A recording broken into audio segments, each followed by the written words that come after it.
Hey, welcome back to Soda Time Restoration. We are on the Vendo 81. Just did the undercoating inside the cabinet. I like to, once I sandblast these, I like to get them a really good coat. Using a Permatex product. It's rubberized undercoating. Dries pretty good. Definitely leaves a good coating on there. Gives you a lot of protection, seals a lot of things up that would be open to some issues if they've got any moisture in here. But man, it does really good. But part number 765-2644. Get that from Napa Auto Parts. That's their part number. Permatex, obviously you can get anywhere. It's an 81833 Permatex number. But great product. Probably takes a can to do a whole machine. So not a whole lot of money, but well worth the money. Give me a little bit here. We're going to do the reveal, get everything off, where we're at right now. And we're going to put a cabinet in tonight on this, get the insulation put in. So bear with me here. I'll be right back.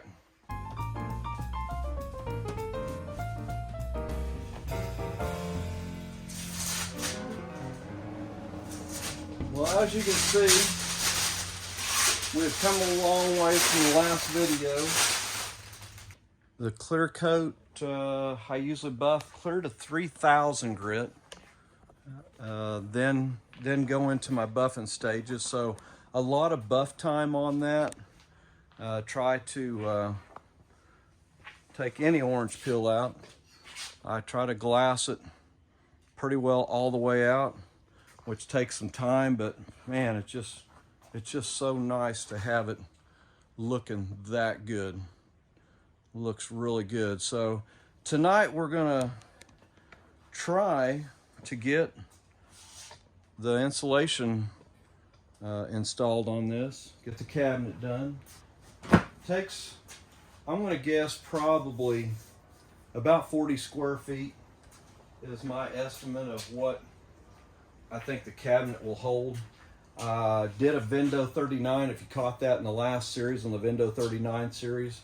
I put literally the whole roll that you normally get.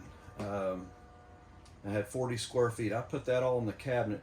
The cabinet's a little bit bigger than this. We'll see how it goes. But to cover that outside area, it took every bit of it. If you're just tuning in and you've just now looking at this particular series on the 81, probably coming up close to the halfway point. But if you want to go back, we have a Vendo 39, should be complete series on there. But we're gonna get some insulation down and get the cabinet out here. So bear with me here. I'm gonna grab some insulation. I powder coat pretty well all the inside stuff. I can't say enough. I use S&S Coatings here in Enid, Oklahoma. They do me a wonderful job. Most of these cabinets, interior components, I try to do powder coat. It makes it so scratch resistant. It's just going to last a lot longer than putting some Hammerite on or some aerosol, which we did in the years past. But I think our next step, we'll show you how to get this insulation in there. If you haven't coated your inside, make sure you do that. It doesn't cost a whole lot. Take your outside off. I know some people do this before they paint it. I like doing it after, but make sure you do that undercoating piece. I think it'll be a savings for you down the road. So we're gonna get some insulation out. I've been using R13. I buy it at Lowe's. Nothing special. There's 40 square feet in here for a 2x4 frame.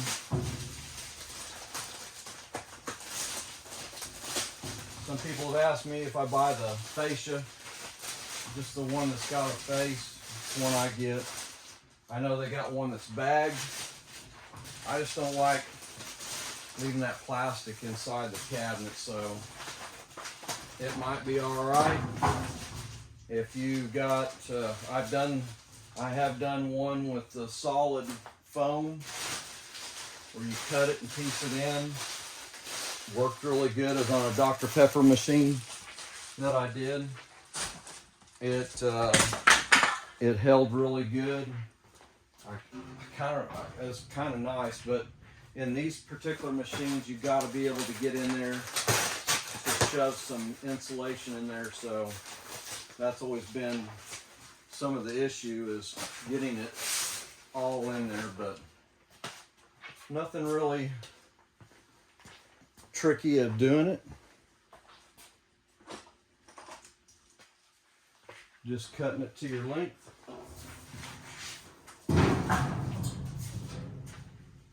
I usually lay it out with the machine. And we'll put the bottom ones in first. We'll usually cut them to the length of the machine.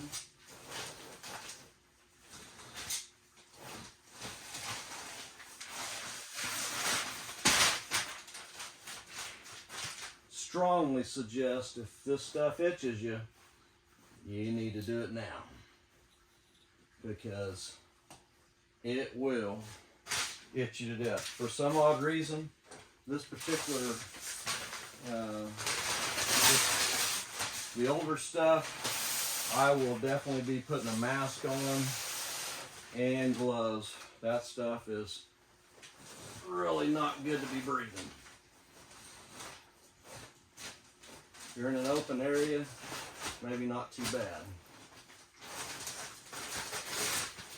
But definitely take your precautions doing it, because it affects different people different ways.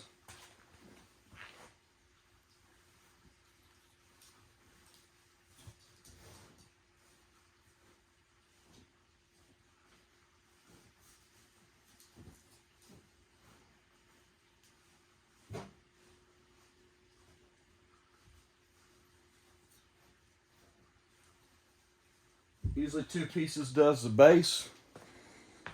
Next piece, I try to do in one piece.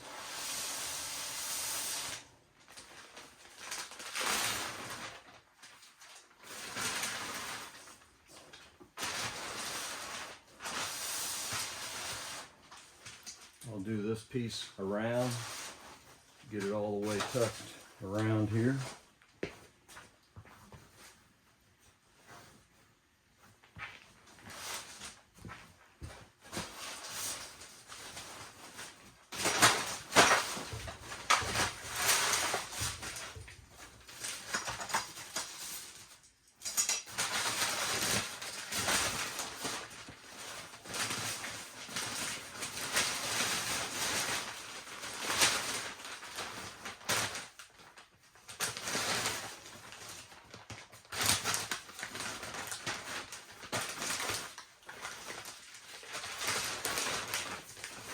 I know there's been some people who've asked about doing the spray in. Probably works fine. Just finding somebody to do it has always been my issue. I think it'd probably be the best insulation you could probably put in there. It fits in there so tight, but I've had pretty good luck with this insulation though.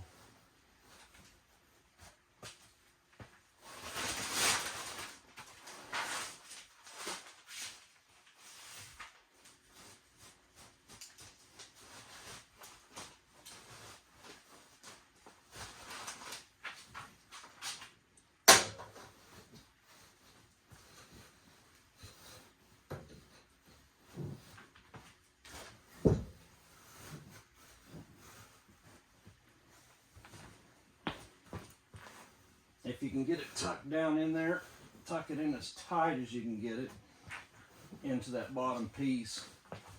That way it fills up that cavity really nice.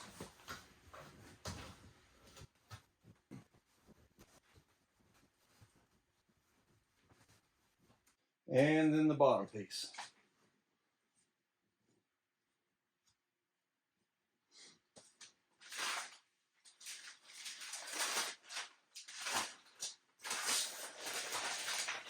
You have to kind of watch it when you're taking this off. You'll lose a bunch of insulation if you don't get it right off the matting. You'll lose quite a bit, as you can see.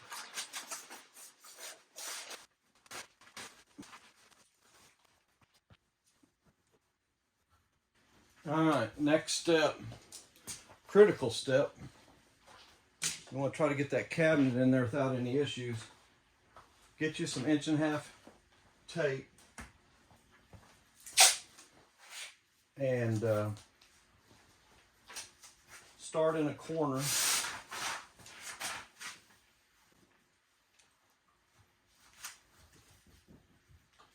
Usually where you see these hinge pieces at, start your piece just like that. We want to lock it in right there. So every lock-in area, put a piece in.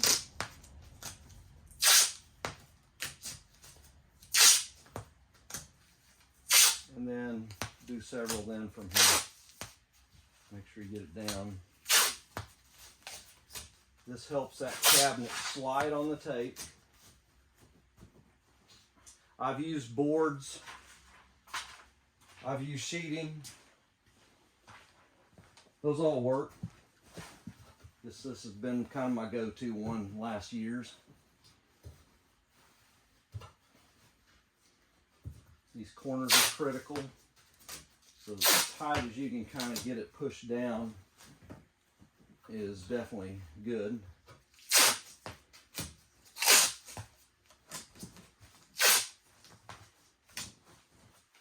Once again, make sure you're seeing this. Yeah, not too bad. We'll get her turned around here. Right where these mounts are at, get it really tight there.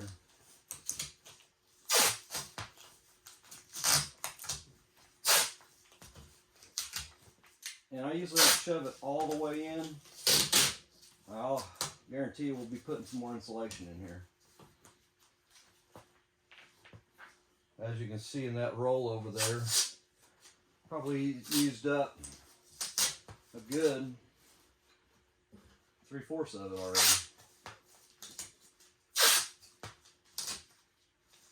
These corners will be critical. You want to kind of get them pushed back. That corner there will hang up on you if you don't.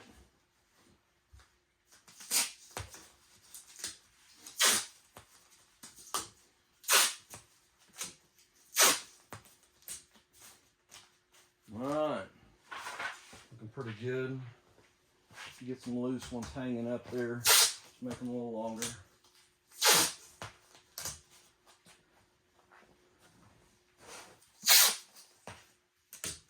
Hold them in around these corners is critical. All right, let's see how the old cabinet's going to drop down in there. When we did the Vendo 39, it went in really easy. It was really...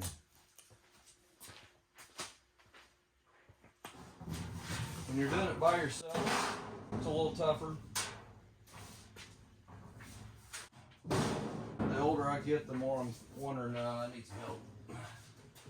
But I'll start with this corner here. Just kind of set it in there. Push it up against that one. And then,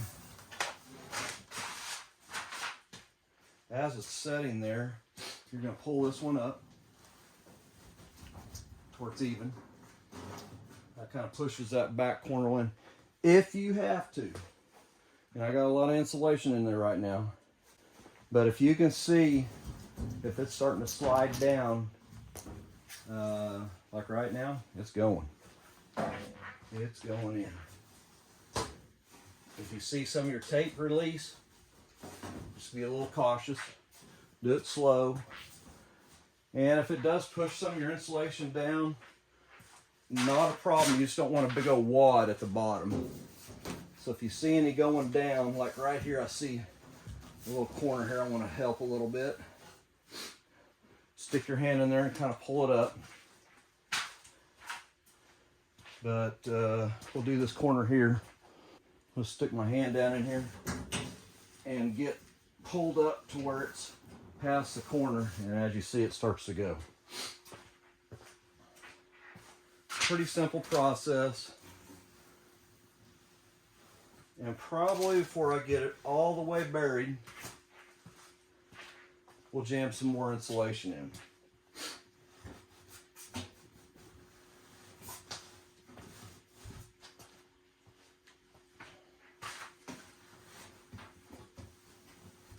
Yeah, we're there. Yeah, there. This looks really good. So, we'll take your tape out.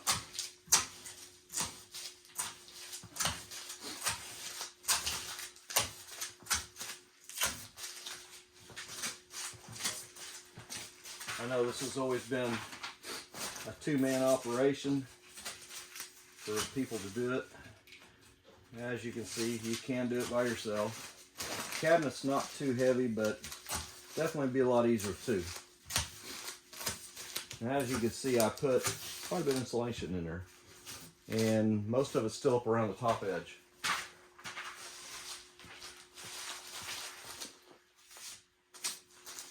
All right, we're going to jam a little bit more insulation in there.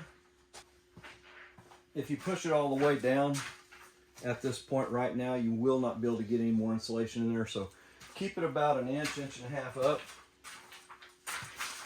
And I usually just tear off a little bit of piece as we go.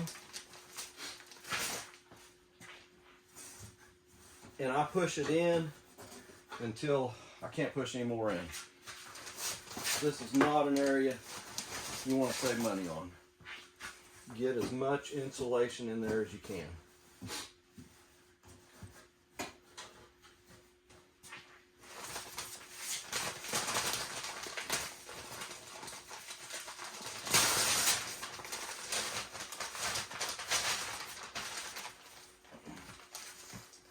So down these sides,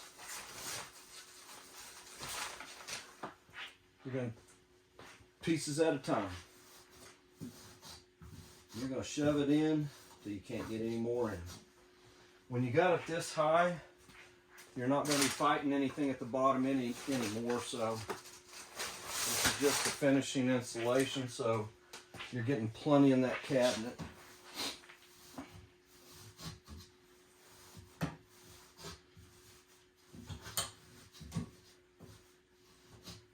If you can push on it and it comes back up, you're getting really close.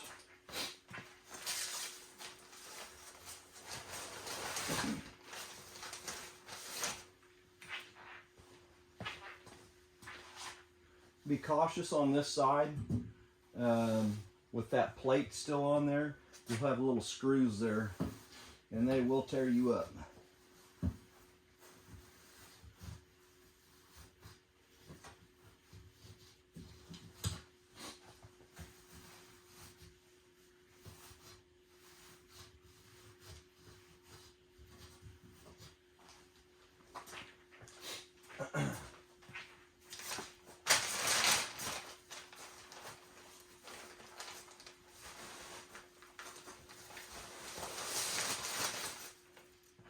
One thing that does help while you're doing this, I don't have it on now, but as you're putting insulation in, if you can put your fan behind you and blowing it away from you, it kind of helps on the little fuzzies that might be floating in it.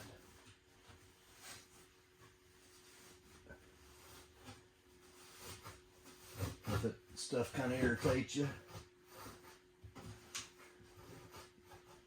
But I always say, most people are going to wear a mask probably, gloves.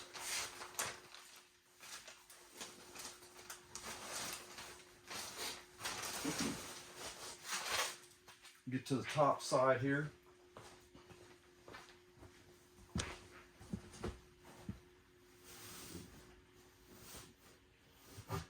As you see, you can jam quite a bit in.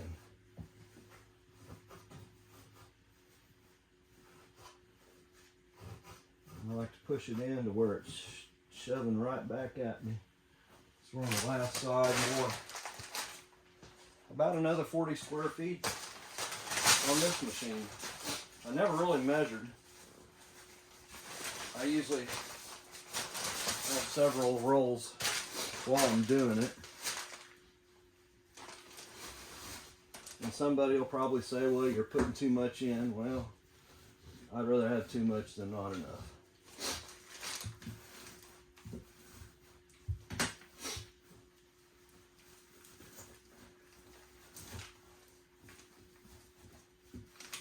As you see, it's getting tight there.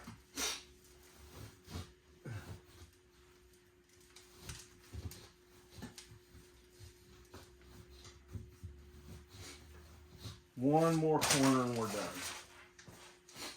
Didn't take too long. If you're thinking about doing this on your machine, just as an update, it's probably going to take you, if you're doing it on a Saturday, you just want to clean the cabinet up a little bit. Just remember, you're going to have to take the drain tube out to get all this out. That's a critical piece. You're probably not going to get the old one out without tearing it up. So if you're going down that road, make sure you get you a drain tube for the cabinet. But a great update. Get brand new insulation in there. Let's see if we can settle this thing all the way in now. You're going to see some line-up holes coming up. We want to hit those before you go all the way down. You will find two little spacers. Critical thing you need to remember. So you'll see two spacers that needs to be put down in here. We'll glue them in actually because they will move around until we're ready to use them. You'll see some spacers that we're going to put here. So that's the next thing I'm going to show you. You've got to have those in. If you don't put those in and you push this all the way down, your alignment edge is going to be all messed up. It will not look good. So let me grab those right quick. So all the spacers are the same size. So we're going to have, let's make sure I'm hitting it right here. So 1, 2, 3, 4. We got 4 right here, and then those 2. So make sure those all get in there.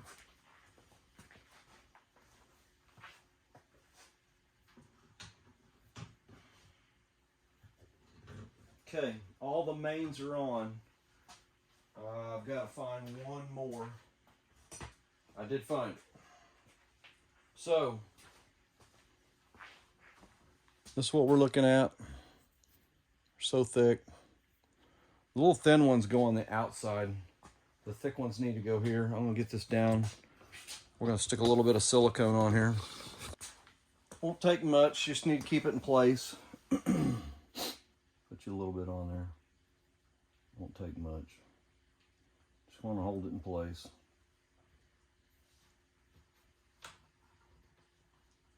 Get it lined up with the hole. Don't worry about that center one. These are the only 2 that have got a thread on it.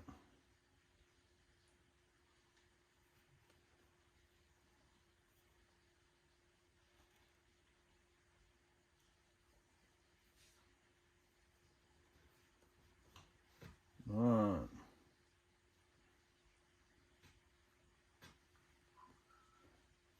Those are in place. So when that goes down, this will be on top of those, and everyone that's got a stud on it, it will be also in that same place.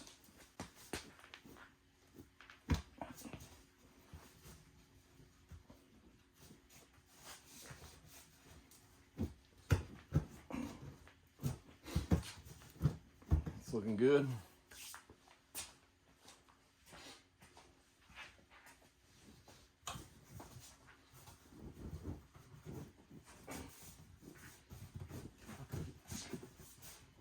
As you see how tight I got it,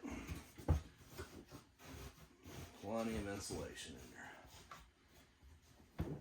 So, your next step, there's another. If you got these bagged and you're doing them correctly, you'll have these thin ones. And always a good identification on those is, see those little cut marks, little spiky marks? That's from those right there. So if you get kind of lost and can't remember how those come out,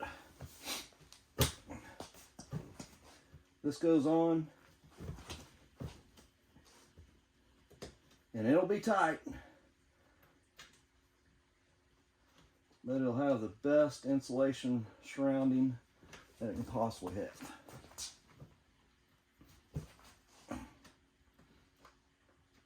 That may get me a ratchet here on this one right quick.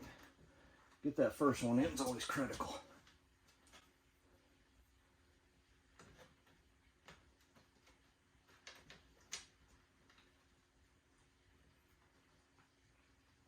Let me get a nut driver here.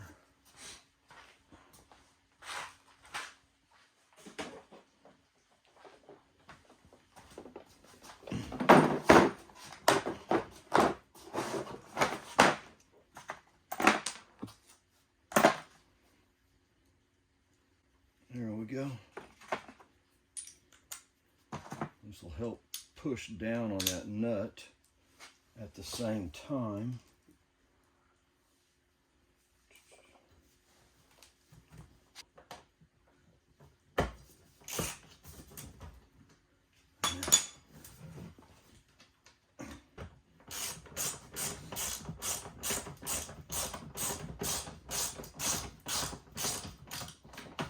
All right, first one's in. That's always the tougher one. Keep checking. Make sure those don't fall out on you. Let them stand where they're supposed to. This 81, the compressor was working, so we will go through a process of a complete tear down, rewire, new motors, new thermostat. That'll all be in one of the segments for this machine. Typically, I put new ones in, but this one here, it was cold. So we're gonna go with it.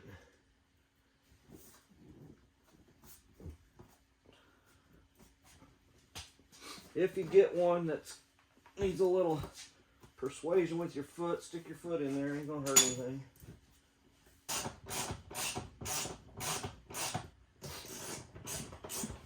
Ha! Got him. Make sure all four of those are snug. Nothing crazy. You do want them bottomed out. That helps in the flush alignment of the machine. Looks good. I think we're ready to, I'll tell you what we'll do. Swinging this around, we'll go ahead and put the new legs on it. Legs I got in there are the ones I kind of used during the restoration process of it. We're going to run a tap in these holes right quick. It's a 3/8/16 thread.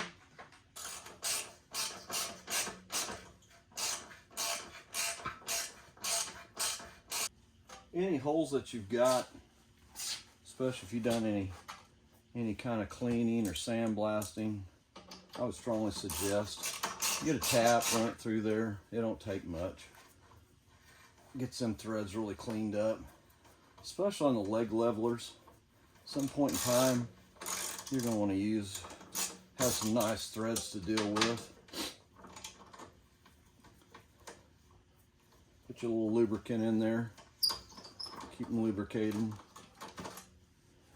I like to set these leg levelers up so it kind of tips towards the drain.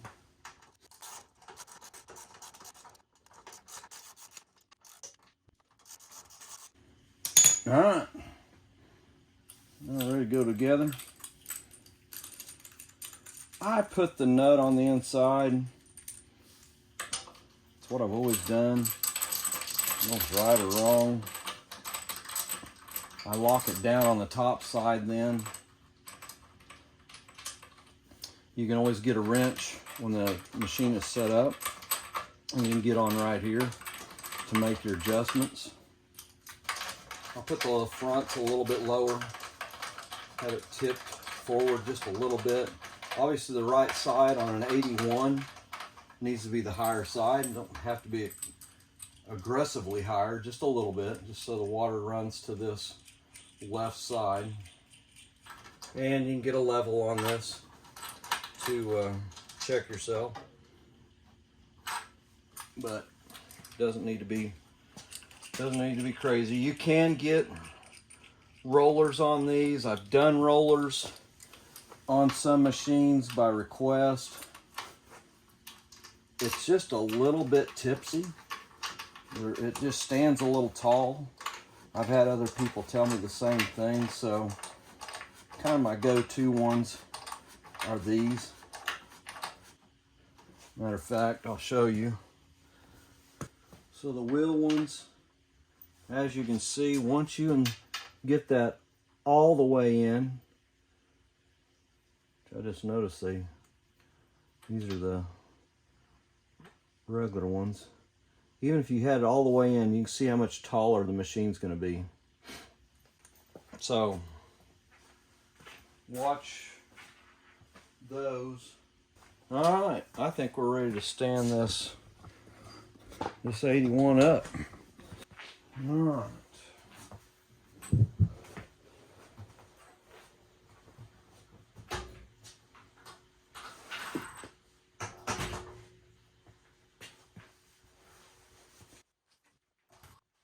So, next step will be getting all this old glue off, old pad, and we'll take a razor blade to it, clean these up real good. But they're in good shape. Not bad at all. We're going to take and razor blade these down. The drain tube in. This piece will go in just like that, and probably do a front towards the front of the drain pan. We'll have a little drain pan that's off to the left side. Probably saw that when we took this one down, but that will be, so fascia piece is going to go next. Drain tube will be the next piece, and then we'll get the lock, the latch lock piece, which is very similar to the 39. Has the same latch mechanism on it. There is an option to buy those fascia pieces brand new, but you can clean those up. And I always like doing semi-black. We'll come back in with a semi-black on top of this. Kind of give it that, so it's not shiny. We'll have a semi-flat black we'll spray these with. But these will clean up nice. If you do break any of those pieces, you're going to end up buying a full set. But hey, hit the subscribe button, and if you're interested in anything else, we've got the Vendo 39, should already be up right now. Thanks for stopping by, and we really appreciate everybody that's a subscriber. At the present time right now, we've went over 100, so thank you very much, and we'll catch you on the next one. Thanks.